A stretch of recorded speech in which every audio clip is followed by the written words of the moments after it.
Friends, नमस्कार। स्वागत है आपका ज्ञानोवा यूट्यूब चैनल पर। आज का हमारा डिस्कशन है पूरे एक साल का कंप्लीट एमसीक्यू सीरीज का नेक्स्ट पार्ट यानी पार्ट 2।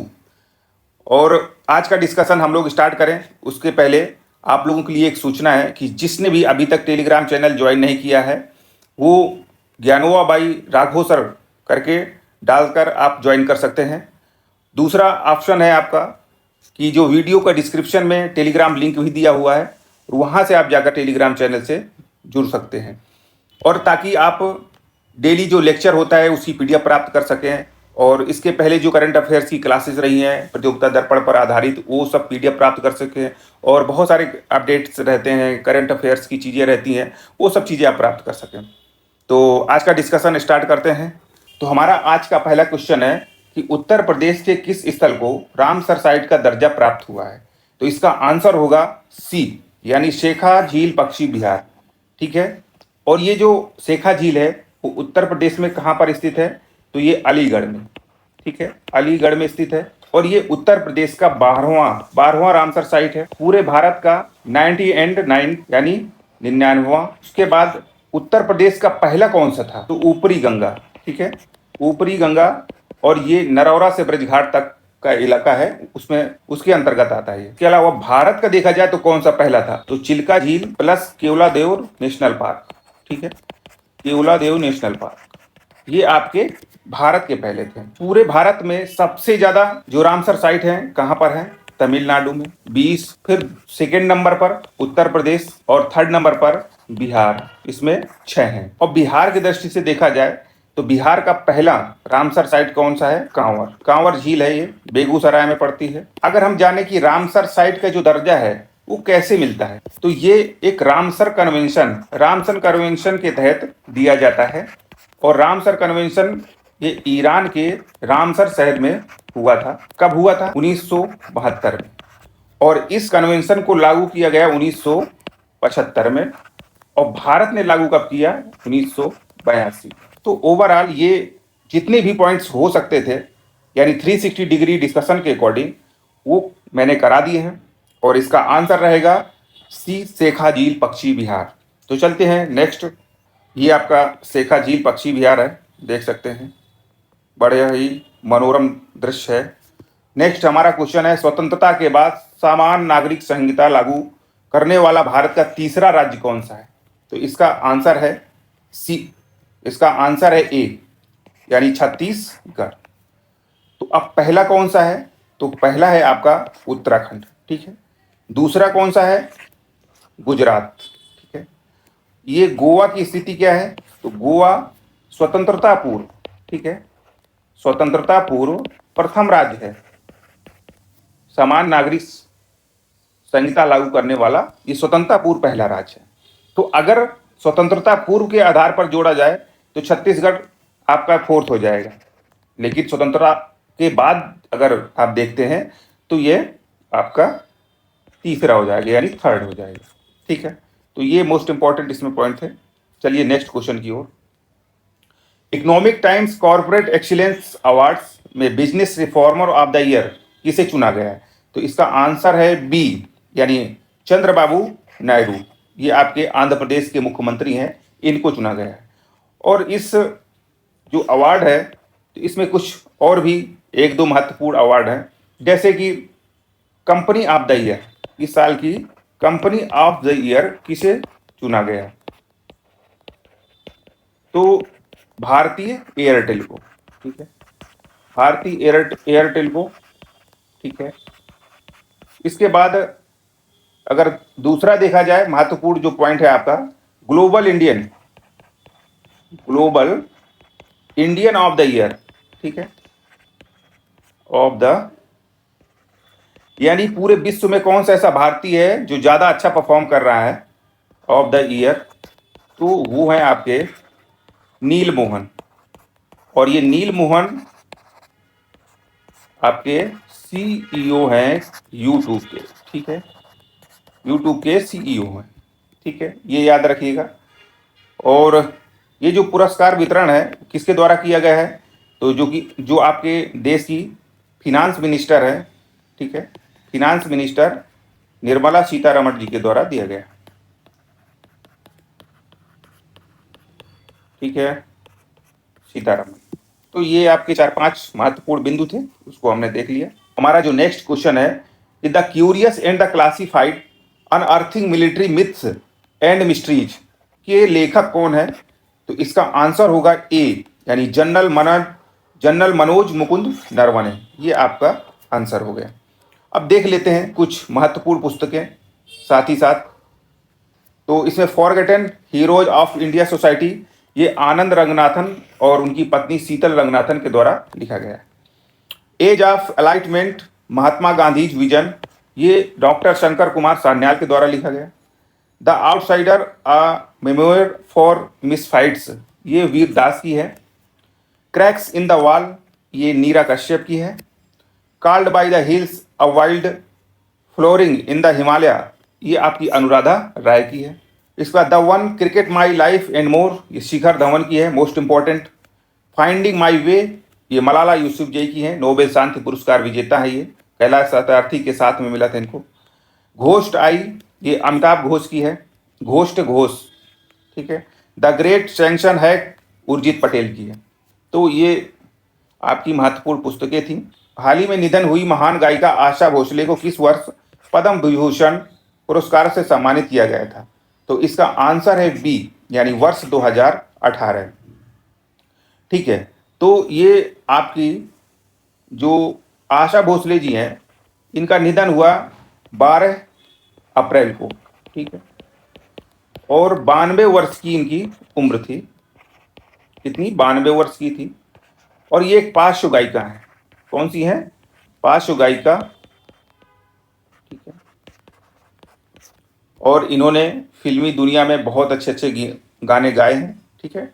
तो 2008 याद रखिएगा। चलिए नेक्स्ट क्वेश्चन की ओर। तो ये इनकी एक छाया प्रति है, देख लीजिए। 2008 में इनको पद्म विभूषण मिल रहा था। और देख लेते हैं कि कुछ जो हाल ही में राष्ट्रीय और अंतर्राष्ट्रीय स्तर के व्यक्तियों का जो निधन हुआ है, उनके बारे में हम लोग देख लेते हैं।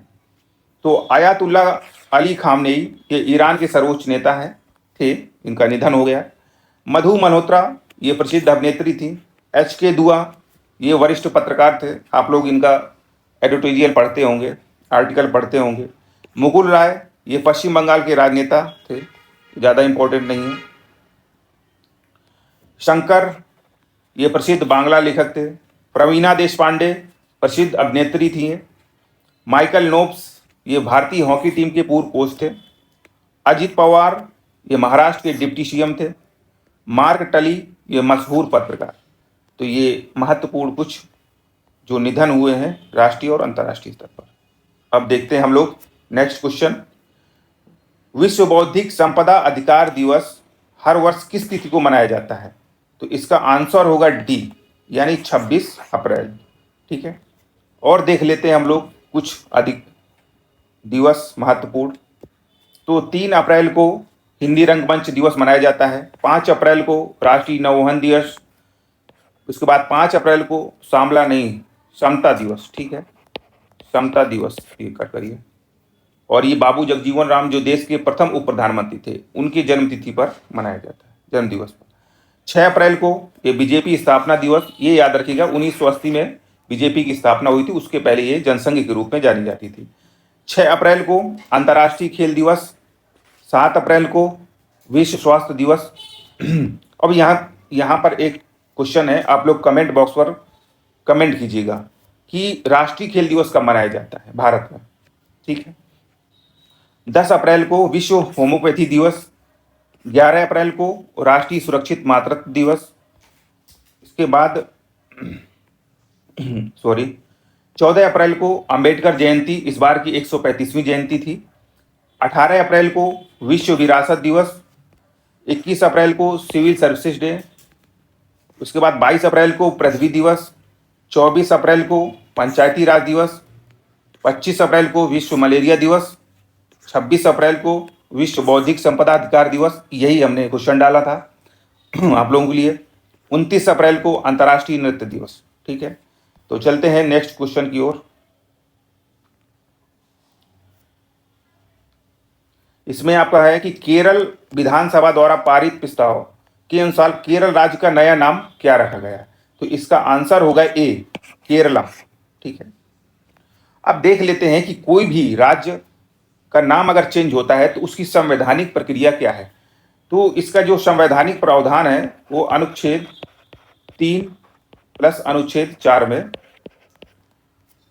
दिया गया है। ठीक है, अनुच्छेद 3 कहता है कि संसद के पास यह अधिकार है कि राज्य का नाम परिवर्तित कर सकता है और उसकी सीमा परिवर्तित कर सकता है, यानी नाम प्लस सीमा। और अनुच्छेद 4 ये पारित करने का तरीका बताता है कि इसके लिए आप साधारण बहुमत से, यानी अनुच्छेद 3 को लागू करने के लिए साधारण बहुमत का प्रयोग करेंगे। ये अनुच्छेद 3 और 4 संवैधानिक बातें कहता है। अब प्रक्रिया क्या होती है कि सर्वप्रथम राज्य जो है विधेयक पारित करता है। ठीक है, राज्य विधेयक पारित करता है, उसके बाद केंद्र सरकार, ठीक है, या राष्ट्रपति के पास, ठीक है, राष्ट्रपति मानिए, राष्ट्रपति या केंद्र सरकार के पास भेजती है। संसद में विधेयक लाने से पहले राष्ट्रपति की पूर्व अनुमति जरूरी है। ठीक है, उसके बाद एक बार राय मांगी जाती है राज्य से। अगर राय जो भी दिया उसको बाध्य नहीं है राष्ट्रपति मानने के लिए, ठीक है, मतलब बाध्य नहीं है, और उसके बाद फिर राष्ट्रपति संसद में, ठीक है, मंत्रिपरिषद के माध्यम से रखवाता है। तो संसद में साधारण बहुमत से इसे पारित किया जाता है, ये याद रखिएगा, साधारण बहुमत से। और साधारण बहुमत का मतलब होता है उपस्थित तथा मतदान देने वालों की जो संख्या है उसका 50% से, ठीक है, या 200 लोग हैं मान लीजिए तो 100 लोग, 1 लोग दे दिया, ठीक है, हो गए। तो ये इसका संवैधानिक पूरा प्रावधान और प्रक्रिया थी। ठीक है, ये मोस्ट इंपॉर्टेंट है और पॉलिटिक्स का स्टैटिक पार्ट है, तो यहाँ से क्वेश्चन आने की संभावना प्रबल रहती है। चलिए देख लेते हैं कि हाल ही में कुछ नाम परिवर्तित हुए हैं। तो केरल का केरलम किया गया है, रातापानी टाइगर रिजर्व का विष्णु श्रीधर कागनकर टाइगर रिजर्व, ये महात्मा गांधी नरेगा को वीबीजी रामजी किया गया है, प्रधानमंत्री कार्यालय का नाम सेवा तीर्थ किया गया है, राजभवन का नाम लोक भवन, केंद्रीय सचिवालय का नाम कर्तव्य भवन, और औरंगाबाद रेलवे स्टेशन का नाम बदलकर छत्रपति संभाजी रेलवे स्टेशन किया गया। तो हमारा नेक्स्ट क्वेश्चन है, भारत उज्बेकिस्तान के बीच संयुक्त सैन्य अभ्यास दस्तलिफ का आयोजन कहाँ किया गया? तो इसका आंसर है ए, यानी नमंगान, ये आपका आंसर है। इस बार का जो संस्करण है वो 7वां संस्करण था। ठीक है, और देख लेते हैं हम लोग कुछ महत्वपूर्ण सैन्य अभ्यास। त्रिशक्ति 2026 ये भारत की तीनों सेनाओं का अभ्यास है। इसका पोर्ट ब्लेयर में इसका आयोजन हुआ। काराकोरम 2026 ये बहुराष्ट्रीय है। ठीक है, ये नौसेना का अभ्यास है, ऑस्ट्रेलिया में इसका हुआ आयोजन। फ्रीडम शील्ड 2026 ये अमेरिका दक्षिण कोरिया के बीच होता है, थल सेना का है और दक्षिण कोरिया में इसका आयोजन हुआ। सी ड्रैगन 2026 ये एक बहुराष्ट्रीय है, नौसेना का अभ्यास है और गुआम अमेरिका में हुआ। मोस्ट इंपॉर्टेंट है आपका त्रिशक्ति, सी ड्रैगन, ये सब इंपॉर्टेंट है। ठीक है, लामितिये 2026 इस बार का ये 11वां संस्करण था और ये भारत सेशेल्स के बीच तीनों सेनाओं का सैन्य अभ्यास है और इस बार सेशेल्स में इसका आयोजन हुआ। ठीक है, नेक्स्ट है कि वज्र प्रहार 2026 16वां संस्करण भारत और अमेरिका के बीच होता है, थल सेना का है, बकलोह हिमाचल प्रदेश में आयोजन हुआ। धर्म गार्जियन 2026 7वां संस्करण है, ये भारत जापान के बीच थल सेना का अभ्यास चौबटिया उत्तराखंड में। ठीक है, ये चौबटिया उत्तराखंड याद रखिएगा, बकलोह हिमाचल प्रदेश याद रखिएगा। वायु शक्ति 2026 ये घरेलू आईएएफ की सभी इकाइयाँ, आईएएफ मतलब इंडियन एयरफोर्स की जो सभी इकाइयाँ हैं, पोखरण रेंज जैसलमेर में हुआ और यहीं पर जो आपका स्वदेशी हेलीकॉप्टर प्रचंड है उसमें राष्ट्रपति द्रौपदी मुर्मू जी बैठी थी। ठीक है, यह यात्रा की थी, यह उड़ान भरी थी। चलिए, मिलन 2026 ये एक बहुराष्ट्रीय है, नौसेना का, विशाखापत्तनम में हुआ। ठीक है, चलते हैं नेक्स्ट क्वेश्चन की ओर। तो अंतर्राष्ट्रीय बिग कैट अलायंस के फ्रेमवर्क समझौते पर हस्ताक्षर की प्रक्रिया किस वर्ष शुरू हुई? इसका आंसर 2025 यानी ऑप्शन सी 2025 से प्रक्रिया शुरू। अब जान लेते हैं कि अंतर्राष्ट्रीय बिग कैट अलायंस है क्या। ठीक है, तो ये दरअसल 2019 में पहली बार, ठीक है, पहली बार प्रधानमंत्री के द्वारा प्रस्तावित किया गया था। फिर प्रॉपर यानी आधिकारिक जो घोषणा है वो आपकी अप्रैल 2023 में होती है। अप्रैल 2023 में आधिकारिक घोषणा होती है और यह एक अंतर्राष्ट्रीय अंतर सरकारी संगठन है। अंतर्राष्ट्रीय अंतर सरकारी संगठन है, ये याद रखें। और 2025 में फ्रेमवर्क यानी जो है उसमें समझौता होना शुरू हो गया। ठीक है, ये मैंने आपको लिख दिया। और इसका जो उद्देश्य है कि जो 7 बड़ी बिल्ली हैं, 7 बड़ी बिल्ली की जो प्रजाति है, ठीक है, 7 बड़ी बिल्ली की प्रजाति को संरक्षित करना, ये याद रखिए। कितनी है? 7 है। अगर नाम की बात की जाए तो देख लेते हैं, क्योंकि कभी क्या होता है ना, एलिमिनेट करने के लिए आ जाता है क्वेश्चन। ठीक है, तो इनको याद रखिएगा क्योंकि आप हो सकते हैं भूल जाएं। तो बाघ है, शेर है, तेंदुआ है, ठीक है, हिम तेंदुआ, ठीक है, हिम तेंदुआ। उसके बाद आपका चीता। ये सब भारत में पाए जाते हैं, पर 2 नहीं पाए जाते हैं। वो कौन सा है? प्यूमा और जगुआर। प्यूमा और जगुआर, ये आपके 7 आपके हैं। ठीक है, अगर बात किया जाए वर्तमान में कितने देश हैं, तो 26 देश है इसमें। और 26वां यानी अंतिम सऊदी अरब है जो इंटरनेशनल बिग कैट अलायंस में शामिल हुआ है। ठीक है, तो ये आपके महत्वपूर्ण बिंदु थे, इसको आप बिल्कुल याद कर लीजिएगा। कभी भी किसी भी एग्जाम में आ जाएगा इंटरनेशनल बिग कैट अलायंस। हाल ही में ई टाउन हाफ मैराथन की सफलतापूर्वक पूरा कर इतिहास रचने वाला रोबोट विजेता कौन सा है? ठीक है, तो इसका आंसर है ए, लाइटनिंग। रोबोट लाइटनिंग, ये आपका आंसर है। ये विजेता हुए हैं अभी। तो देख लेते हैं, इनके बारे में जान लेते हैं। तो ये जो लाइटनिंग रोबोट है वो किस कंपनी का है? तो कंपनी का नाम है ऑनर स्मार्ट टेक्नोलॉजी। ये याद रखिएगा, ऑनर स्मार्ट टेक्नोलॉजी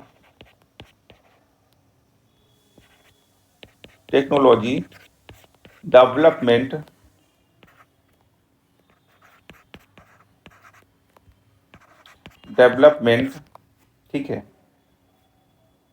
ठीक है, ये आपकी कंपनी का नाम है, Honor smart technology development company. ये आपकी कंपनी है जिसका ये लाइटनिंग रोबोट था। अब ये आयोजन मैराथन है, तो ये आयोजन हुआ कहाँ? तो बीजिंग में हुआ। ठीक है, ये याद रखिएगा, बीजिंग में हुआ। और इसमें केवल रोबोट थे नहीं, ह्यूमन भी थे। तो पुरुष वर्ग के विजेता थे इस बार, वो थे आपके जेकब किपलिमो। और महिला वर्ग की जो विजेता थी, ठीक है, महिला वर्ग की जो विजेता थी वो आपकी वांग कियानोक्सिया। ठीक है, वांग कियानोक्सिया। ये आपके ह्यूमन में थे, पुरुष और महिला। और रोबोट में आपके लाइटनिंग थे। ठीक है, ये महत्वपूर्ण पॉइंट्स हो गए। चलते हैं नेक्स्ट क्वेश्चन की ओर। नेक्स्ट क्वेश्चन है हमारा, विश्व पैरा तीरंदाजी चैंपियनशिप 2026 में महिलाओं की व्यक्तिगत स्पर्धा में स्वर्ण पदक किसने जीता? तो मोस्ट इंपॉर्टेंट क्वेश्चन है, आंसर इज डी यानी पायल नाग। ठीक है, पायल नाग ने जीता। ये पायल नाग कहाँ की रहने वाली है? तो ओडिशा की। ठीक है, ओडिशा की रहने वाली है। विश्व पैरा तीरंदाजी जो है उसका आयोजन कहाँ पर हुआ? तो ये बैंकॉक में। ठीक है, बैंकॉक में हुआ। एक थाईलैंड की आपकी राजधानी है। उसके बाद देखा जाए तो इसमें भारत प्रथम स्थान पर है। ठीक है ना, भारत प्रथम स्थान पर है और दक्षिण कोरिया सेकंड, और थर्ड में आपका इंडोनेशिया। ठीक है, इंडोनेशिया थर्ड में। तो ये भारत, दक्षिण कोरिया, इंडोनेशिया प्रथम, द्वितीय, तृतीय। भारत ने कुल 7 पदक जीते। कितने? 7। 7 में 5 स्वर्ण, ठीक है, ये याद रखिएगा क्योंकि लेटेस्ट है और विश्व पैरा तीरंदाजी है। तो 5 स्वर्ण जीता, उसके बाद 2 कांस्य, यानी रजत नहीं जीते ये लोग, ठीक है, याद रखिएगा। अब इसमें जो और इम्पोर्टेंट बात कि हाँ, ये महिला वर्ग के हो गए। पायलनाथ। पुरुष वर्ग में किसने जीता? तो पुरुष वर्ग में तोमन कुमार, ठीक है, तोमन कुमार ने जीता। तो ये हो गए आपके, कंप्लीट हुआ क्वेश्चन। ये है आपकी पायलनाथ, ठीक है, देख लीजिए, इनके पैर नहीं है, ठीक है। चलिए नेक्स्ट क्वेश्चन की ओर।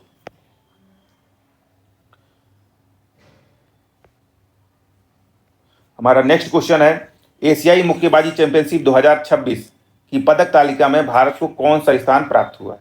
ठीक है, एशियाई मुक्केबाजी चैंपियनशिप में भारत को कौन सा स्थान प्राप्त हुआ है? तो आंसर इज बी, यानी दूसरा स्थान।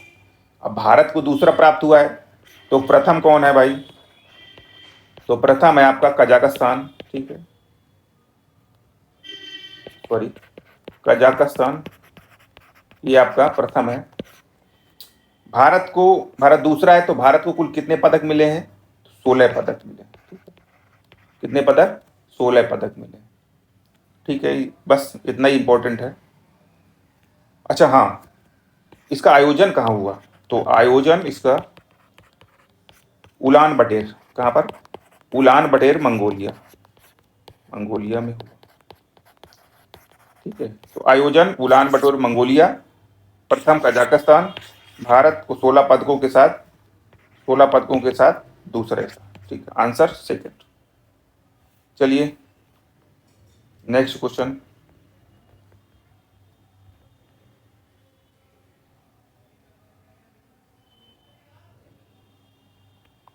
ठीक है, अंतर्राष्ट्रीय सौर गठबंधन का मुख्यालय कहाँ स्थित है? ये याद रखिएगा, ये मोस्ट इंपॉर्टेंट है। इसका बैकग्राउंड, ये इंपॉर्टेंट तो नहीं होता, पर बैकग्राउंड देखिए, मैं जो बताऊंगा अभी बड़ा इंपॉर्टेंट है। तो इसका मुख्यालय कहाँ पर स्थित है बताइए? आंसर इज सी, यानी गुरुग्राम, भारत, ठीक है। अब ये है क्या? अंतर्राष्ट्रीय सौर गठबंधन आखिर है क्या? तो ये भारत और फ्रांस की एक पहल है, ठीक, की पहल थी 2015 पेरिस जलवायु, पेरिस जलवायु समझ, सॉरी, पेरिस जलवायु नहीं, कॉफ जो आपका हुआ था पेरिस में, ठीक है ना। तो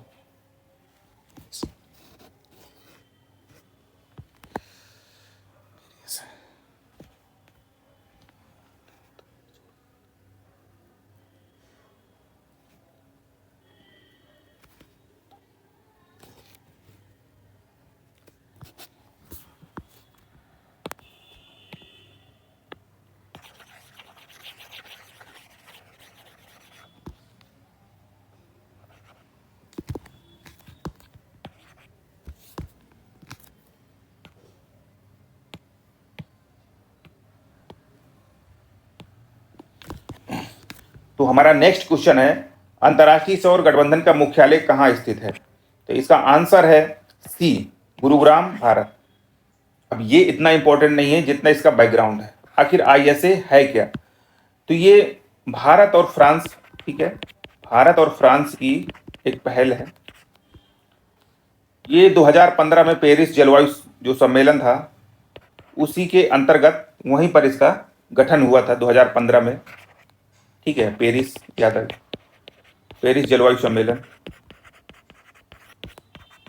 में। और ये 2015 में हुआ, 2017 से ये क्या हुआ, शुरू हुआ, ठीक है ना। इस पे समझौते, कार्य प्रणालियां सभी शुरू हुई 2017 से, इसको याद रखें। और इसका मुख्यालय मैंने बता ही दिया, गुरुग्राम में। और ये एक अंतर सरकारी संगठन है, ठीक है, कैसा है? अंतर सरकारी संगठन, अंतर सरकारी संगठन है। वर्तमान में इसमें 123 देश हैं, ठीक है। और अंतिम देश कौन है? अगर 123 देश हैं तो इसमें अंतिम पूछ लेता है कि भाई अंतिम कौन सा है? तो अंतिम है अंगोला। ठीक है, एक इंपॉर्टेंट और है पॉइंट इसमें कि सौहा कौन सा था, तो पराग्वे। सौहा कौन सा था, पराग्वे। ठीक है, तो इसमें इतने ही महत्वपूर्ण पॉइंट है। चलिए नेक्स्ट क्वेश्चन की ओर। एशियाई बैडमिंटन चैंपियनशिप 2026 में भारत के आयुष शेट्टी फाइनल में किस खिलाड़ी से पराजित हुए? तो इसका आंसर है सी यू की। ठीक है, सी यू की। ये चाइना के खिलाड़ी हैं। कहाँ के? चीन के। इन्हीं से पराजित हो गए थे, वरना ये जीत जाते। ठीक है, और ये आयोजन कहाँ हुआ था चैंपियनशिप का? तो निंगबो चीन में। निंगबो चीन में इसका आयोजन हुआ। ठीक है, और इस बार का ये 43वां संस्करण था। 43वां संस्करण। हाल ही में डेनमार्क के किस प्रसिद्ध खिलाड़ी ने पेशेवर बैडमिंटन से संन्यास लेने की घोषणा कर दी है? ये डेनमार्क है। तो इसका आंसर है ए, विक्टर एक्सेल्सन। ठीक, ये इसका आंसर है, याद रखिएगा। ये बड़े दिग्गज खिलाड़ी थे, ये इनका छाया चित्र है। ठीक है, चलिए नेक्स्ट क्वेश्चन है हमारा। मार्च 2026 के लिए आईसीसी के सर्वश्रेष्ठ पुरुष खिलाड़ी यानी प्लेयर ऑफ द मंथ कौन चुने गए हैं? तो इसका आंसर है सी, संजू सैमसन। ठीक है, ये चुने गए हैं। देखिए ये उनकी छाया प्रति, संजू सैमसन। नेक्स्ट क्वेश्चन है, महिलाओं के 10वें T20 विश्व कप का आयोजन किस मतलब किन देशों में होगा? अब एक से अधिक है तो किन देशों में? तो इसका आंसर है सी, इंग्लैंड और वेल्स की मेजबानी में अगला 10वां T20 विश्व कप होगा। तो कहां पर होगा? इंग्लैंड और वेल्स में, पहला पॉइंट हो गया। दूसरा ये 10वां संस्करण है, ये दूसरा पॉइंट हो गया। ठीक है, तीसरा कि इस बार कुल 12 टीमें शामिल होंगी। कितनी टीमें? 12 टीमें शामिल होंगी। और अगला 2028 वाला जो 11वां संस्करण है, ये तो 10वां है, 11वां संस्करण वो पाकिस्तान में होगा। ठीक है, चलिए कुछ देख लेते हैं आगामी क्रिकेट से संबंधित जो आयोजन होने वाले हैं। तो आईसीसी पुरुष T20 वर्ल्ड कप ये आपका 2028 वाला ऑस्ट्रेलिया और न्यूजीलैंड में होगा। 2030 से कोई मतलब नहीं। ठीक है, उसके बाद आपका आईसीसी पुरुष एक दिवसीय विश्व कप वनडे वाला, ये 2027 में जो होना है 14वां संस्करण रहेगा। और दक्षिण अफ्रीका, जिम्बाब्वे और नामीबिया, ये तीनों देश मिलकर के इसका आयोजन करेंगे। और पुनः भारत और बांग्लादेश की मेजबानी में 15वां संस्करण का 2031 में आयोजन होगा। ठीक है, भारत में, इसको याद रखिएगा। नेक्स्ट है कि आईसीसी विश्व टेस्ट चैंपियनशिप का फाइनल 2027 वाला कहाँ होगा? इंग्लैंड और वेल्स में। ये 29-31 मतलब नहीं। आईसीसी चैंपियंस ट्रॉफी 2029, इसका आयोजन 2029 में भारत में होगा। 10वां आईसीसी महिला T20 विश्व कप, क्रिकेट विश्व कप, इसका आयोजन 2026 में इंग्लैंड में होगा। इसके बाद एक दिवसीय पुरुष एशिया कप, इसका आयोजन 2027 में बांग्लादेश में होगा। ठीक ना, 11वां आईसीसी महिला T20 विश्व कप 2028 वाला, ये पाकिस्तान में होगा। इसको मैंने अभी बताया ही। ठीक है, तो ये हमारे कुछ पॉइंट्स थे। पहला, खेलो इंडिया जनजातीय खेल महोत्सव का आधिकारिक शुभंकर क्या था? मोस्ट इंपॉर्टेंट टॉपिक है, समझिए। ठीक है, ये मोस्ट इंपॉर्टेंट टॉपिक है, यहाँ से एक क्वेश्चन 100% आएगा। तो इसका आंसर है ए, मोरवीर। ठीक है, मोरवीर इसका आंसर है। चलिए देख लेते हैं इसके बारे में कुछ और अच्छे से। तो ये याद रखें कि पहली बार हुआ है, कौन सा? पहली बार हुआ है। कहाँ हुआ है? छत्तीसगढ़ में। ठीक है, छत्तीसगढ़ में हुआ है। छत्तीसगढ़ के 3 शहरों में हुआ है। ठीक है, वो इम्पोर्टेंट नहीं है। इस बार में 7 खेल पदक प्रधान थे, पदक प्रधान, जिसमें पदक मिलेंगे। और 2 खेल जो थे, 2 खेल केवल प्रदर्शन के लिए था, यानी केवल बस प्रदर्शन होना है, उसमें पदक नहीं मिलेगा। ये था आपका पहला मलखंभ। ठीक है, मलखंभ। और दूसरा कबड्डी। ठीक है, दूसरा आपका कबड्डी। इस बार लगभग 3800 खिलाड़ियों ने भाग लिया। ठीक है, और शुभंकर मैंने आपको बता दिया, मोरवीर। और इस बार जो पदक तालिका में है उसमें कर्नाटक नंबर 1 पर, कर्नाटक नंबर 1, सेकंड पे आपका ओडिशा और थर्ड पे झारखंड। ठीक है, थर्ड पे झारखंड। अगर कर्नाटक की बात की जाए तो 23 स्वर्ण, 8 रजत और 7 कांस्य पदक के साथ 38 टोटल पदक। ये सभी मोस्ट इंपॉर्टेंट आपके पॉइंट्स हैं और इनको आप रट लीजिएगा, लिख लीजिए। और आपसे एक निवेदन है कि आप लोग पेन और कॉपी लेकर बैठें ताकि जो भी महत्वपूर्ण पॉइंट्स हैं वो लिख लें। ठीक है, बाकी पीडीएफ तो चैनल पर चली जाती है, ठीक है, टेलीग्राम में, और आप वहाँ से भी जा करके पीडीएफ से पढ़ सकते हैं। पर अगर हैंड रिटन करते हैं तो ज़्यादा बेटर रहेगा क्योंकि लिखते समय भी याद हो जाता है। ये हैं आपके, ठीक है, मोरवीर जी। ठीक है, भूलिएगा नहीं, मोरवीर। चलिए चलिए इनके बारे में थोड़ा सा जान लेते हैं कि ये आपकी हैं वैशाली, वैशाली रमेश बाबू। ठीक है, ये वैशाली रमेश बाबू हैं और हाल ही में कहाँ पर, साइप्रस में शतरंज का कैंडिडेट्स टूर्नामेंट हुआ और वो उसमें ये विजेता हुई।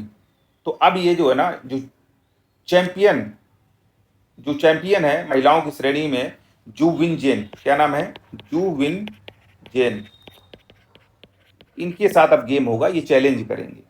ठीक है ना, तो ये वैशाली रमेश बाबू, कहीं भी क्वेश्चन आता है तो ध्यान रखिएगा नाम। और एक जो पूरे विश्व के चैंपियन हैं शतरंज में, वो अपने भारत के हैं, उनका नाम याद रखिएगा, गुकेश डोम्माराजू। ठीक है ना, गुकेश डोम्माराजू या डी गुकेश, ये याद रखिएगा, ये विश्व चैंपियन। चलिए नेक्स्ट क्वेश्चन पर। खेलो इंडिया जनजातीय खेल महोत्सव में व्यक्तिगत रूप से पुरुषों के श्रेणी में सर्वाधिक पदक किसने जीता? तो इसका आंसर है डी, मणिकांत एल। और ये मणिकांत एल कहाँ खिलाड़ी हैं? कर्नाटक। कहाँ खिलाड़ी हैं? सॉरी, कर्नाटक के हैं ये। तो महिलाओं, तो पुरुषों में तो ये हो गए सर्वाधिक, और महिलाओं में कौन जीता सर्वाधिक? तो महिला वर्ग में जीतने वाली हैं आपकी अंजलि मुंडा। ठीक है, अंजलि मुंडा, अंजलि मुंडा ये आपके ओडिशा की हैं। ठीक है, ओडिशा की रहने वाली हैं। उसके बाद कुछ पुरस्कार और देख लेते हैं जिसमें पदक प्राप्त किया गया। 100 मीटर जो दौड़ थी उसमें स्वर्ण किसने जीता? स्वर्ण तो मेल में जीता गया किसके द्वारा? शिव कुमार सोरेन, शिव शिव कुमार सोरेन के द्वारा। ठीक है, और महिला वर्ग में यानी फीमेल में कौन जीता? तो ये आपकी पृथ्वी ओरांव। ठीक है, पृथ्वी ओरांव जो कि झारखंड की खिलाड़ी है, इन्होंने जीता। और नेक्स्ट अगर देखा जाए फुटबॉल का स्वर्ण पदक। ठीक है, फुटबॉल में, ठीक है, फुटबॉल का स्वर्ण, तो फुटबॉल के स्वर्ण में मेल में बंगाल, ठीक है, बंगाल की टीम, और फीमेल में आपकी छत्तीसगढ़ की, छत्तीसगढ़ की। अगर देखा जाए हॉकी का स्वर्ण, ये सब मोस्ट इंपॉर्टेंट है इसलिए कि एक या दो क्वेश्चन आएगा। ठीक है, कोई नहीं रोक सकता। हाँ, हॉकी का स्वर्ण इसमें आपका ओडिशा, ओडिशा ने मेल प्लस फीमेल दोनों में प्राप्त किया, ये याद रखिएगा। ठीक है, और एक फैक्ट है कि एथलेटिक्स में सर्वाधिक स्वर्ण झारखंड को मिला, ये याद रखिएगा। तो हमारा कंप्लीट होता है ये। हाल ही में किस राज्य सरकार ने अंग्रेजी के अतिरिक्त स्वदेशी खासी और गारो भाषाओं को राज्य की आधिकारिक भाषाओं के रूप में घोषित किया है? तो इसका आंसर है बी, यानी मेघालय। ठीक है, मेघालय ने ऐसा किया है। मेघालय राजभाषा अध्यादेश 2006 के तहत। चलिए, थोड़ा सा मतलब अधिक पढ़ते पढ़ते थक जाता है तो थोड़ा सा सिली क्वेश्चन भी होने चाहिए।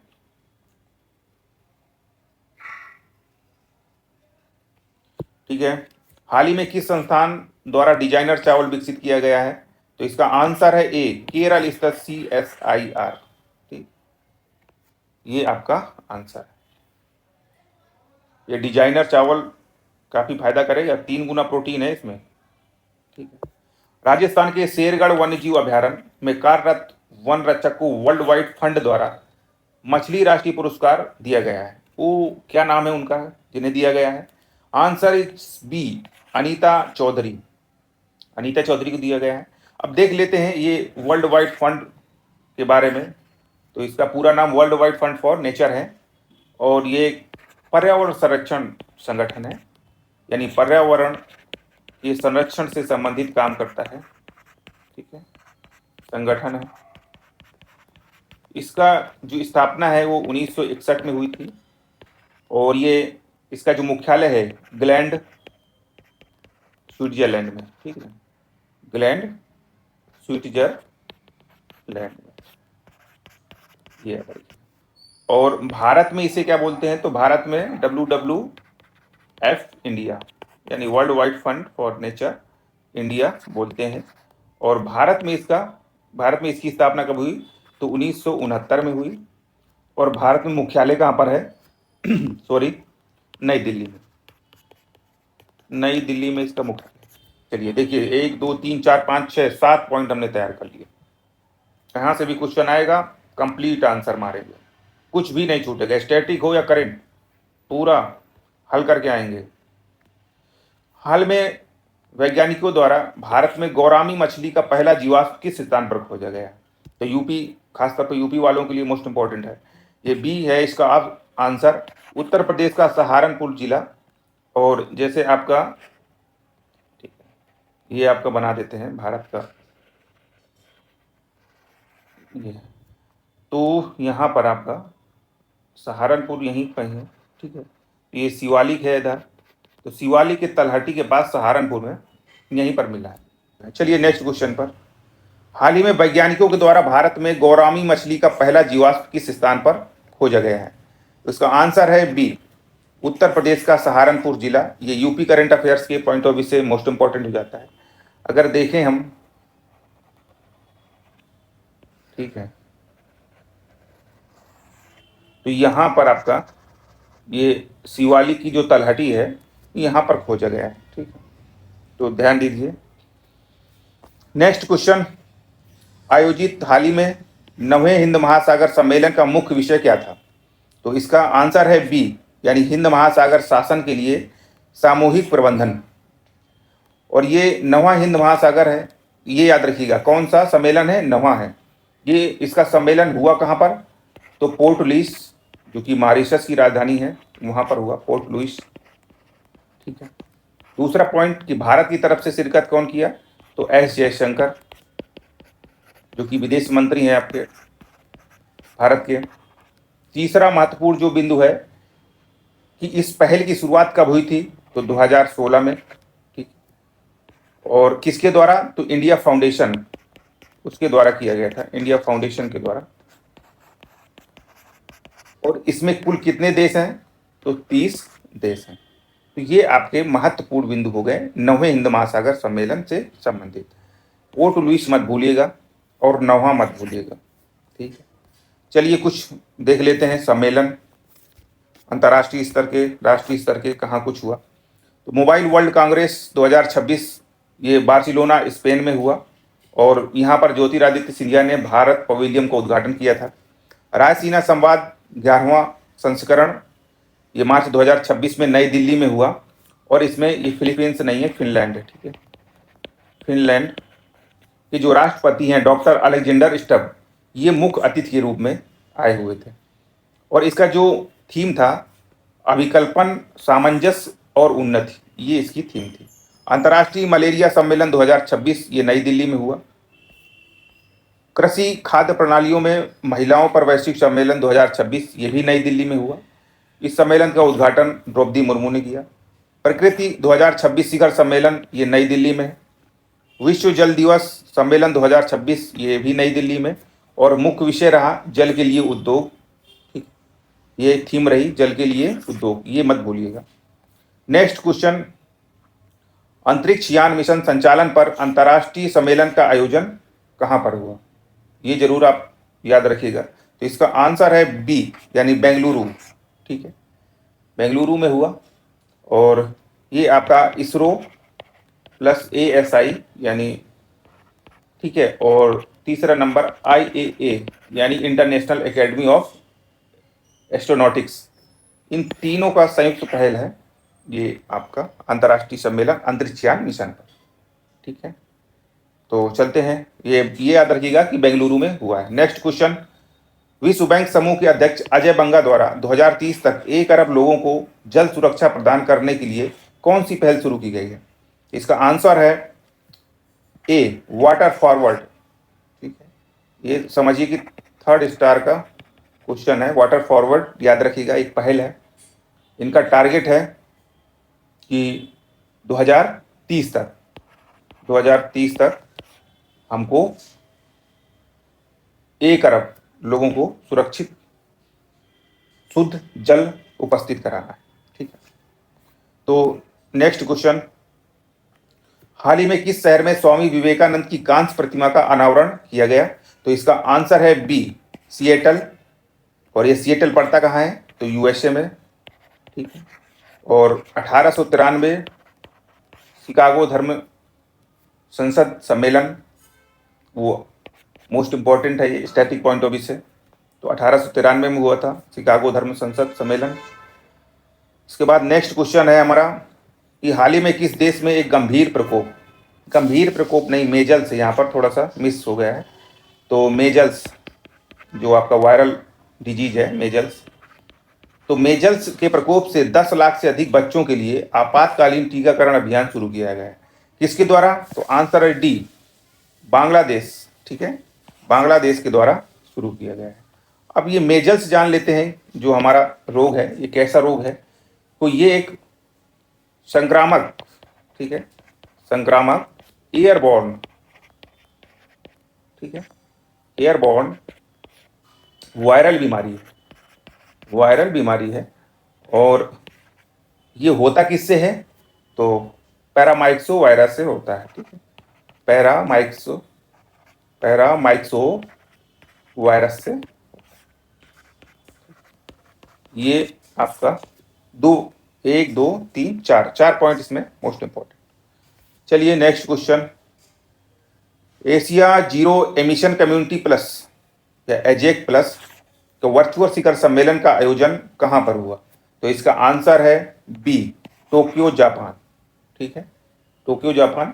इसका जो उद्देश्य है वो एशिया में कार्बन तटस्थता प्राप्त करने के लिए आपस में सहयोग करना, ठीक है, ताकि कार्बन का जो उत्सर्जन है वो कम हो सके। ठीक है, कम हो सके एशिया में। चलिए नेक्स्ट क्वेश्चन, हाल ही में चर्चा में रहा विवादित स्कारबोरो शोल कहाँ पर स्थित है? तो इसका आंसर है डी, दक्षिण चीन सागर। अब चलिए इसके बारे में जान लेते हैं थोड़ा सा। ये आपका स्कारबोरो जो शोल है ये है आपका, देखिए, साउथ चाइना सी। ठीक है, और यहाँ पर है ये स्कारबोरो, ठीक है, शोल। ये है बगल में आपका फिलीपींस, और ये है आपका चाइना, ये ताइवान है। तो यहाँ पर इसका अपना अधिकार मानता है चाइना। अब इस क्षेत्र को चाइना कह रहा है कि मेरा है, और फिलीपींस कह रहा है मेरा है। तो दोनों के बीच में विवाद हो गया है। तो ये याद रखिएगा, साउथ चाइना सी। नेक्स्ट क्वेश्चन, हाल ही में सुर्खियों में रहा किशम द्वीप समूह नहीं है, कट करिए, किशम द्वीप है। किशम द्वीप किस देश के अधिकार क्षेत्र में आता है? तो इसका आंसर है सी, यानी ईरान। ठीक, अब इसके बारे में थोड़ा जान लेते हैं। किशम द्वीप, देखिए, ये जो आपका बंदर अब्बास है यहीं पर आपका पड़ता है किशम द्वीप। ठीक है, यानी ये पर्शियन गल्फ के अंदर का क्षेत्र है, और ईरान के अधिकार क्षेत्र में आता है। तो ये आपका हो गया किशम द्वीप। अब हाल ही में 28 फरवरी को इजराइल और अमेरिका के द्वारा जब ईरान में अटैक कर दिया गया, उसके बाद से सबसे ज़्यादा ये लोकेशन चर्चित है। तो इसके बारे में जानना जरूरी है। ये है आपकी स्ट्रेट ऑफ हॉर्मुज, और ये गल्फ ऑफ ओमान को पर्शियन गल्फ से जोड़ता है, और ईरान को यूई से अलग करता है। ठीक है, और इसके कुछ देश देखिए मिला ऐसे आ जाता है अरेंज करने के लिए। तो कुवैत है सबसे नॉर्थ में, फिर बहरीन, और ये कुवैत के बाद ये आपका सऊदी अरब भी है, उसका पूरा इलाका है। और बहरीन है आपका, फिर कतर है, फिर उसके बाद आपका यूएई है, ठीक है, ये आपका ओमान का इलाका है। तो याद रखिएगा इस क्षेत्र को, सबसे ज़्यादा चर्चित है, अभी भी चर्चित है। तो नेक्स्ट क्वेश्चन है कि राष्ट्रपति द्रौपदी मुर्मू मुर्मू किस स्वदेशी हल्के लड़ाकू हेलीकॉप्टर से उड़ान भरने वाली देश की पहली राष्ट्रपति बनी? तो इसका आंसर है सी यानी प्रचंड। अब प्रचंड है क्या? तो प्रचंड एक स्वदेशी हल्का लड़ाकू हेलीकॉप्टर है, पहला पॉइंट, ठीक है। और ये राष्ट्रपति द्रौपदी मुर्मू ने कहाँ पर ये उड़ान भरी? तो जैसलमेर, ये याद रखिएगा, जैसलमेर, जैसलमेर में वायु शक्ति सैन्य अभ्यास हो रहा था वायुसेना का, तो वहाँ पर इन्होंने उड़ान भरी, ठीक है। और इसमें मोस्ट इम्पॉर्टेंट जो पॉइंट है एक, कि इसके पायलट कौन थे? भाई स्वयं तो चलाया नहीं होगा, पायलट होगा ना कोई, तो पायलट थे एनएस बहुआ, एनएस बहुआ, ये आपके पायलट। ये याद रखिएगा कि जैसलमेर वायु शक्ति आईएनएस बहुआ प्रचंड। और प्रचंड है क्या? स्वदेशी हल्का लड़ाकू हेलीकॉप्टर।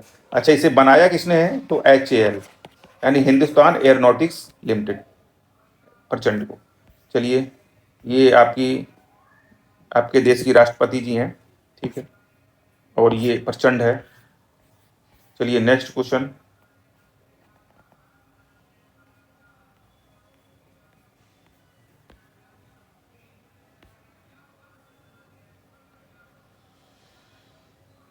तो नेक्स्ट क्वेश्चन है हमारा, कौन सी पनडुब्बी रोधी युद्धपोत श्रेणी का तीसरा पोत जिसे हाल ही में लॉन्च किया गया है? इसका आंसर है सी, INS अंजदीप, ठीक है।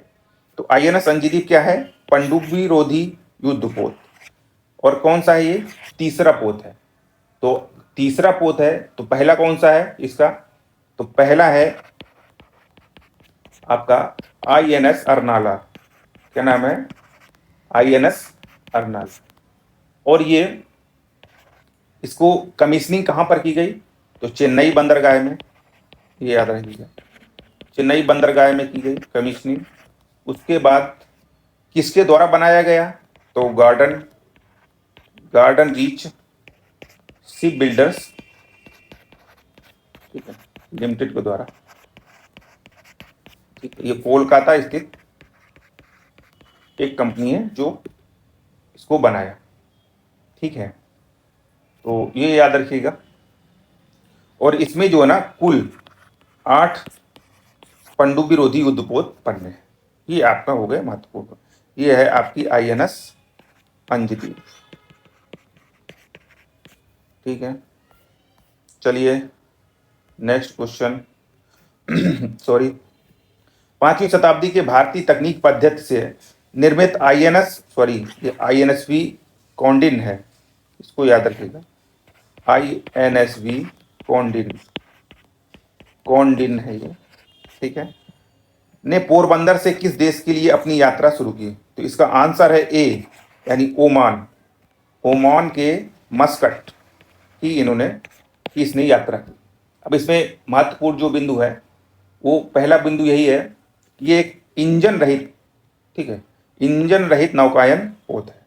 इसमें कोई इंजन नहीं है, इंजन रहित है, ठीक है, इंजन रहित नौकायन पोत है। और दूसरी बात कि 5वीं सदी का, कौन सा? 5वीं सदी का पाल विधि, ठीक है ना, एक हमारी टेक्नोलॉजी थी पाल विधि, तो उससे ये निर्मित है। और जो महत्वपूर्ण डेट्स हैं कि 29 दिसंबर 2025 को ये पोरबंदर से मस्कट ओमान के लिए रवाना हुआ, ठीक है ना। कुल 18 दिन की यात्रा करने के बाद ये 14 जनवरी, ये याद रखिएगा, 14 जनवरी को मस्कट पहुंचता है।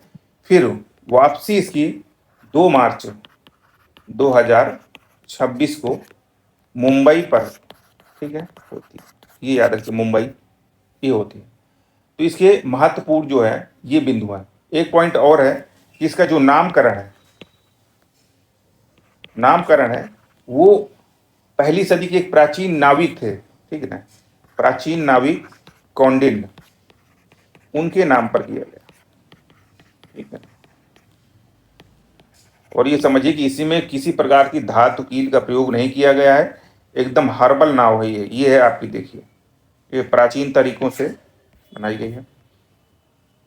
चीता पुनर्वास योजना के तहत बोत्सवाना से हाल ही में 9 चीतों को लाकर कहां पर छोड़ा गया है, जो लाए गए हैं तो कहां छोड़ा गया, तो आंसर है ए, शिवपुर कोनो राष्ट्रीय उद्यान, ठीक है।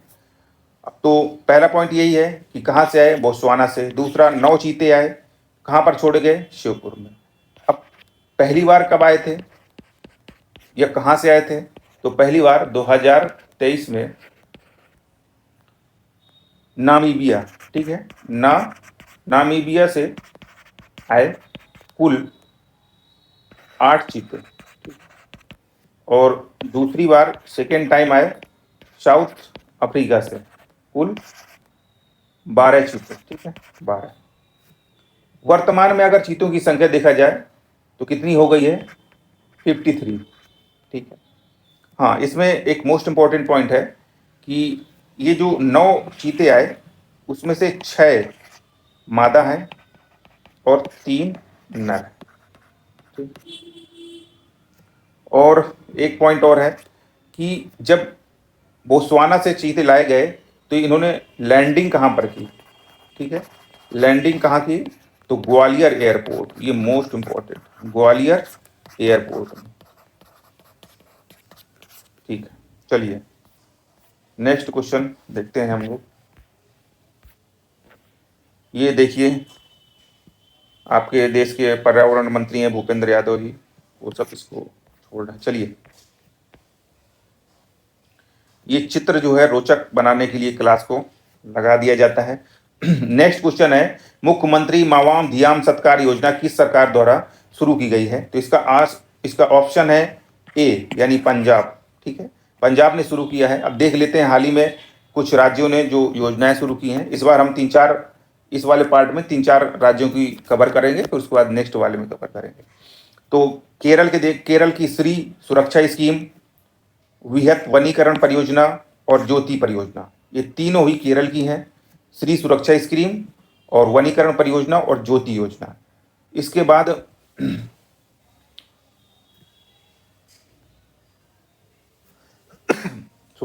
इसके बाद सीएम साथी, ये आपकी त्रिपुरा की है। दिव्यांग शक्ति योजना, ये आंध्र प्रदेश की है। सर्वपल्ली राधाकृष्णन विद्यार्थी मित्र किट्स योजना, ये भी आंध्र प्रदेश की है, ठीक है। उसके बाद आपका नेक्स्ट है डीजी लक्ष्मी योजना, ये भी आंध्र प्रदेश की है। एक परिवार एक उद्यमी योजना, ये भी आंध्र प्रदेश की है। दीपम 2.0 गुजरात की, ठीक है। उसके बाद आपका मुख्यमंत्री ग्रामीण उन्नयन योजना, ये आपकी गुजरात की है। नमी लक्ष्मी स्कीम, ये आपकी गुजरात की है। तो ये इस बार 3-4 राज्यों को कवर कर लिया गया है। नेक्स्ट क्वेश्चन कि अमेरिका द्वारा ईरान पर हमले के लिए कौन सा ऑपरेशन शुरू किया गया था, तो इसका आंसर है ए, ऑपरेशन एपीक्यूरी।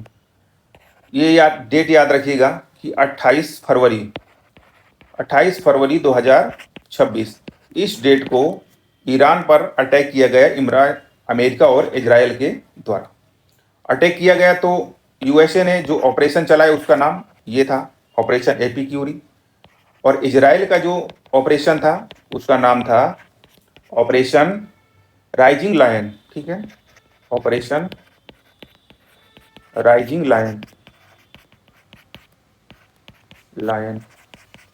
ठीक है। तो ये इजराइल का ऑपरेशन था, और इसमें जो वहाँ के सर्वोच्च नेता थे आयतुल्ला अली खामनेई, तो आयतुल्ला को मारा गया था, यानी उनका निधन हो गया। उसके बाद जब ये युद्ध चल रहा था तो 15 सूत्री प्रस्ताव अमेरिका के द्वारा रखा गया, बट ईरान ने उसको नहीं माना और उसने खुद 5 सूत्री दे दिया प्रस्ताव, ठीक है। तो मोस्ट इंपॉर्टेंट आपके ऑपरेशन राइजिंग लायन और ऑपरेशन एपीक्यूरी। चलिए हिंद महासागर में समुद्री सहयोग को बढ़ावा देने के लिए IONS सागर पहल का दूसरा आयोजन कहां पर हुआ? इसको याद रखिएगा आप। इसका आंसर है ए, कोच्चि। ठीक है, तो कोच्चि प्रशिक्षण केंद्र है, वहां पर इसका आयोजन हुआ प्रशिक्षण केंद्र पर। और ये जो पहल है भारतीय नौसेना की है। ठीक है, नौसेना की पहल है। ठीक है, और इसमें कुल 16 देश शामिल हैं। कितने? 16 देश शामिल हैं। ठीक है, और वर्तमान में जो अध्यक्षता है वो किसके पास है? भारत के पास। पहली बार जब हुआ तो उसमें INS सुनैना में प्रशिक्षण हुआ था। तो इसमें क्या होता है कि एक पनडुब्बी होती है बड़ी सी, उसमें सभी देशों के जो नौसेना कर्मी हैं, अधिकारी हैं, वो सब प्रशिक्षित होते हैं एक साथ। तो एक दूसरे के टेक्नोलॉजी का ट्रांसफर होता है। ठीक है, नेक्स्ट क्वेश्चन है, नेपाल के नवनियुक्त प्रधानमंत्री बालेंद्र शाह का संबंध किस राजनीतिक पार्टी से है? तो आंसर है ए, राष्ट्रीय स्वतंत्र पार्टी। ठीक है, राष्ट्रीय स्वतंत्र पार्टी इनके नाम है। अब इनको शपथ किसने दिलाया? ये 2-3 पॉइंट इंपॉर्टेंट है, देख लीजिए। शपथ किसने दिलाया? तो वहां के जो राष्ट्रपति हैं रामचंद्र पैडोल, इन्होंने शपथ दिलाई। उसके बाद जो निर्वर्तमान वहां की जो प्रधानमंत्री कौन थे? तो सुशीला कार्की। ठीक है, और राष्ट्रीय स्वतंत्र पार्टी और बालेंद्र शाह। ये 4 पॉइंट इंपॉर्टेंट है।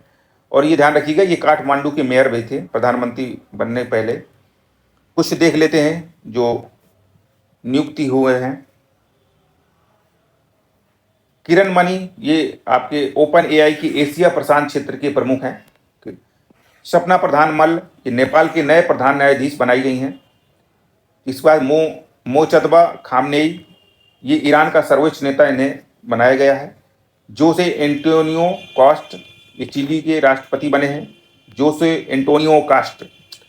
बालेन शाह, अभी बताया आपको। तारिक रहमान, बांग्लादेश के प्रधानमंत्री, ये बनाए गए हैं। भूमिका श्रेष्ठ, नेपाल की पहली ट्रांसजेंडर महिला सांसद। समझिए कि इंपॉर्टेंट है बहुत ज़्यादा। भूमिका श्रेष्ठ। एलोइस जिबकी, ये विश्व आर्थिक मंच के अंतरिम CEO बनाए गए हैं। चलिए नेक्स्ट क्वेश्चन, चलिए कुछ देख लेते हैं नियुक्तियां। तो किरण मणि, ये ओपन AI के एशिया प्रशांत क्षेत्र के प्रमुख बनाए गए हैं। सपना प्रधान मल्ल, नेपाल की नई जो है ना प्रधान न्यायाधीश बनाई गई हैं। मोजतबा खोमनेई, ये ईरान का सर्वोच्च नेता बनाया गया इनको। जोसे एंटोनियो कास्ट, चिली के राष्ट्रपति। बालेन शाह, नेपाल के प्रधानमंत्री। तारिक रहमान, बांग्लादेश के प्रधानमंत्री। भूमिका श्रेष्ठ, नेपाल की पहली ट्रांसजेंडर महिला सांसद हैं। एलोइस जिबकी, ये विश्व आर्थिक मंच की अंतरिम CEO हैं। ठीक है, देख लेते हैं नेक्स्ट क्वेश्चन। सिपरी, ठीक है, सिपरी की ताजा रिपोर्ट के अनुसार हथियारों के आयात के मामले में भारत का कौन सा स्थान है? तो इसका आंसर है बी, यानी दूसरा। ठीक है, तो पहला कौन सा है? पहला है यूक्रेन। एक रिकॉर्ड वृद्धि हुई है 11,000% की आयात के मामले में। ठीक है, ये सब अमेरिका जैसे देशों की चाल भी है। और सेकंड इंडिया हो गया, तो थर्ड कौन सा है? यानी टॉप 3 हमको देखना होता है, तो उसमें आपका सऊदी अरब। ठीक है, सऊदी अरब। उसके बाद टॉप 3, जो आपके टॉप 3 निर्यातक कौन से हैं? तो उसमें नंबर 1 पर अमेरिका, और दूसरे नंबर पर फ्रांस, थर्ड नंबर पर रूस।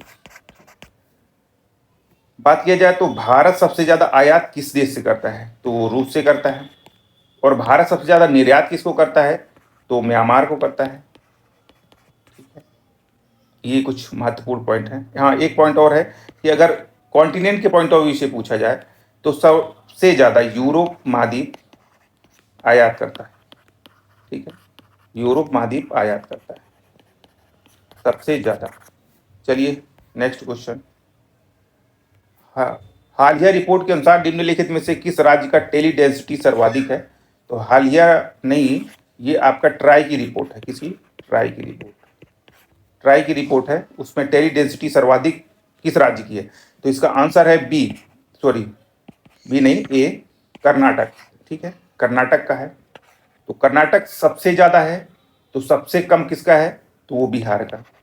बीपीएससी वाले ध्यान रखें, क्वेश्चन डायरेक्ट आता है, बिहार का है और निम्नतम है। और इसका जो स्कोर है 61.88%, स्कोर नहीं मतलब इसकी इंटेलिजेंस परसेंटेज में निकाला जाता है, तो 61.88%।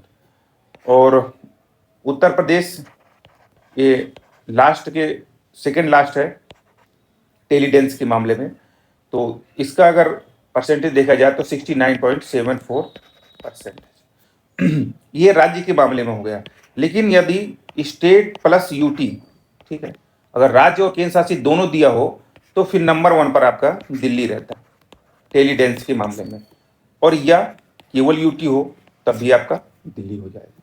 ठीक है, और ओवरऑल देखा जाए तो टेलीडेंस पूरे भारत का कितना है, ठीक है ना, पूरे भारत का, तो वो है आपका 91.74%। ठीक है, तो ये महत्वपूर्ण बिंदु थे। चलिए नेक्स्ट क्वेश्चन पर। वर्ल्ड हैप्पीनेस इंडेक्स 2025 में भारत कौन से स्थान पर है? इसका आंसर है ए, 116वें स्थान पर। यानी इसमें 2 अंकों का सुधार हुआ है, क्योंकि पिछली बार 118वीं रैंक थी। ठीक है, 2 अंकों का सुधार हुआ। ये जारी कौन करता है? तो ऑक्सफोर्ड यूनिवर्सिटी जो है, ऑक्सफोर्ड यूनिवर्सिटी के वेलबींग रिसर्च सेंटर, ठीक है ना, वेलबींग रिसर्च सेंटर के द्वारा जारी किया जाता है। ठीक, सबसे शीर्ष में कौन है? तो फिनलैंड, यानी सबसे अच्छी स्थिति है। सबसे निचला जो पायदान है वो अफगानिस्तान का है, अफगानिस्तान। ठीक है, तो ये इसके महत्वपूर्ण बिंदु थे।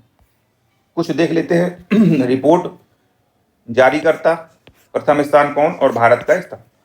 हुरून ग्लोबल यूनिकॉर्न सूचकांक 2025, ये हुरून रिसर्च इंस्टीट्यूट द्वारा जारी किया जाता है। अमेरिका नंबर 1 पर है, भारत के स्थान तीसरा है।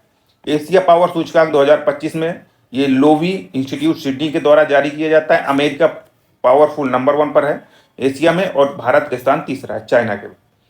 ग्लोबल फायर पावर सूचकांक 2025 ग्लोबल फायर पावर के द्वारा जारी किया जाता है, और अमेरिका नंबर 1, चौथा स्थान भारत का। नेक्स्ट, एशिया मैन्युफैक्चरिंग इंडेक्स 2026, ये आपका डनसिरा एंड एसोसिएट्स हांगकांग, चाइना प्रथम, भारत 6वें स्थान पर। जलवायु जोखिम सूचकांक मोस्ट इंपोर्टेंट जर्मन वाच द्वारा जारी होता है, डोमेनिका सर्वाधिक प्रभावित है, भारत का स्थान 6वां है। वैश्विक आतंकवाद सूचकांक 2026, institute for economics and peace, Pakistan सबसे ज़्यादा आतंकवाद का निर्यातक देश, और 13वां स्थान भारत का है, मतलब भारत का भी स्थान है। राजकोषीय स्वास्थ्य सूचकांक में शीर्ष स्थान, ठीक है, प्राप्त करने वाले शीर्ष 3 राज्य क्रमशः कौन से हैं? इसका आंसर है ए, ओडिशा, गोवा और झारखंड।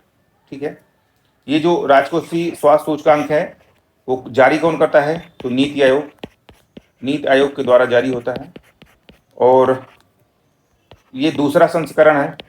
ठीक है, दूसरा संस्करण है। इस बार अगर देखा जाए तो 18 बड़े राज्य, ठीक है, और 10 छोटे राज्य, यानी 28 राज्यों पर निकाला गया है। आकलन करने के 5 स्तंभ हैं, इनके 5 स्तंभों पर आकलन होता है, और 4 श्रेणियों में इसका 4 श्रेणियों में ये अपना सूचकांक निकालता है। जैसे अचीवर, फ्रंट रनर, परफॉर्मर और एस्पिरेशनल। तो इस बार जो आपके अचीवर है तो उसमें आपको ओडिशा, गोवा और झारखंड नंबर 1, नंबर 2, नंबर 3। अब देख लेते हैं यूपी। तो यूपी जो है आपका वो फ्रंट रनर की श्रेणी में है। ये यूपी पीसीएस के इम्पोर्टेंट है, फ्रंट रनर की श्रेणी में।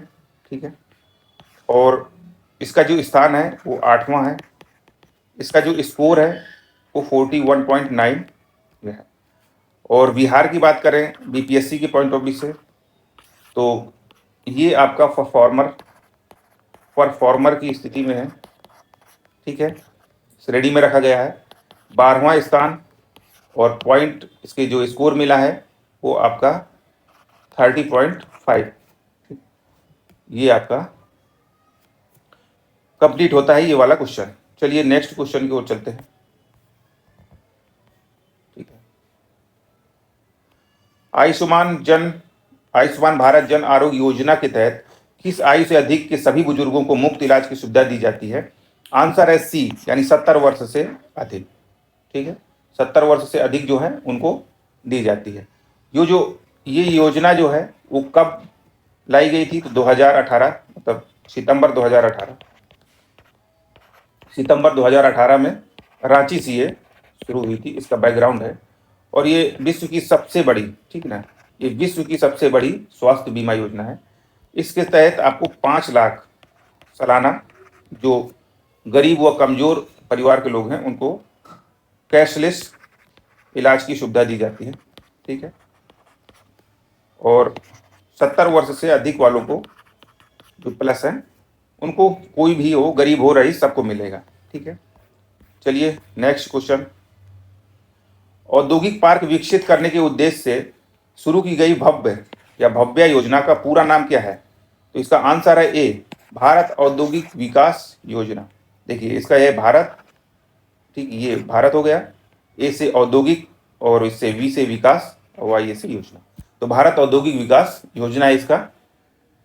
और इसका जो महत्वपूर्ण जो उद्देश्य है वो 100 औद्योगिक पार्क विकसित करना है। कितने? 100 औद्योगिक पार्क विकसित करना, ये याद रखिएगा, 100 औद्योगिक पार्क विकसित करना है ताकि वर्ल्ड लेवल का जो इंफ्रास्ट्रक्चर है इंडस्ट्री के लिए वो डेवलप हो सके, ठीक है।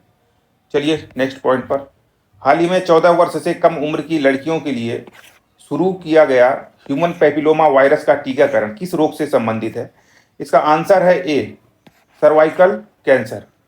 तो ये जो है ना, प्रधानमंत्री के द्वारा 28 फरवरी 2026 को शुरू किया गया है, ठीक है।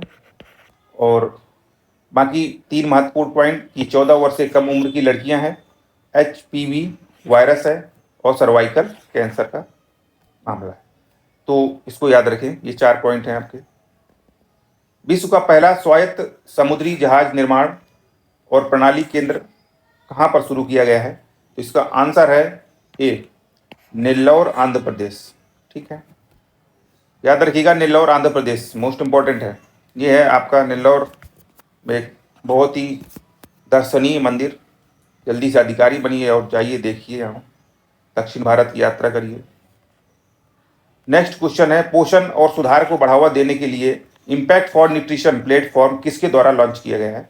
तो इसका आंसर है ए, नीति आयोग और यूनिसेफ इंडिया के द्वारा लॉन्च किया गया है, ठीक है।